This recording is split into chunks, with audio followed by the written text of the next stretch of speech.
வணக்கம். அனைத்திந்திய அண்ணா திராவிட முன்னேற்ற கழகத்திற்கு தேர்தல் ஆணையம் ஒரு கடிதம் ஒன்றை வெளியிட்டுள்ளது. அதிர்ச்சியில் எடப்பாடி பழனிசாமி அவர்கள் இருக்கிறார். அதிமுகவின் தொண்டர்களாகிய உங்களது ஆதரவுகள் நமது சேனலுக்கு தேவை. ஒரே ஒரு லைக் மற்றும் சப்ஸ்கிரைப் பண்ணிருங்க.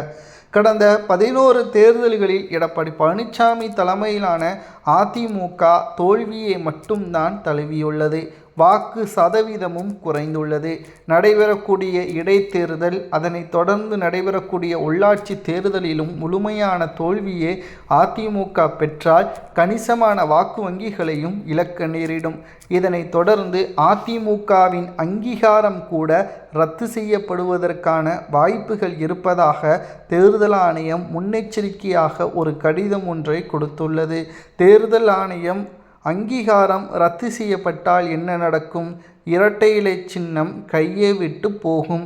அங்கீகாரம் இல்லை என்றால் அந்த சின்னத்தை யார் பதிவு செய்கிறார்களோ தேர்தல் நேரத்தில் அவர்களுக்கே முன்னுரிமை வழங்கப்படும் என்ற தகவலும் தற்பொழுது கிடைக்கப்பெற்றுள்ளது.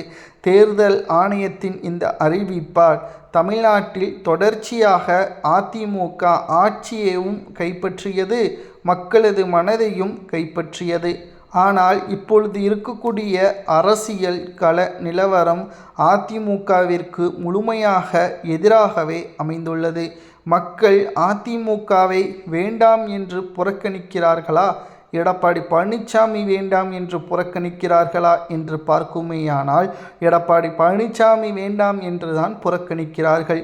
அதிமுகவின் தொண்டர்களும் நிர்வாகிகளும் மாஜி அமைச்சர்களும் எவ்வளவோ முறை கூறிய போதும் கூட அதிமுக தாவேகாவுடன் கூட்டணி வைக்காமல் இழுத்தடித்து மிகப்பெரிய ஒரு துரோகத்தை நிர்வாகிகளுக்கு எடப்பாடி செய்துவிட்டார்.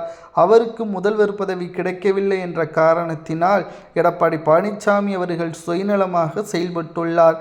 இதனால் தொண்டர்களும் நிர்வாகிகளும் மனரீதியாக மிகப்பெரிய ஒரு சோதனைக்குள்ளாகக்கூடிய வகையில் அமைந்துவிட்டார்கள்.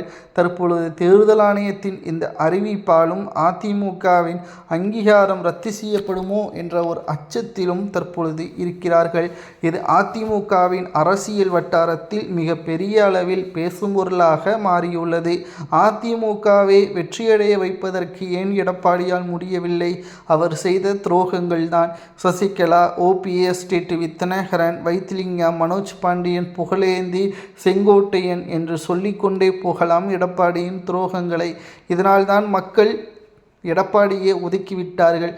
தேர்தல் ஆணையம் அதிமுகவின் அங்கீகாரத்தை ரத்து செய்யலாமா வேண்டாமா என்பதை கமெண்ட் வாயிலாக கூறுங்கள். நன்றி, வணக்கம்.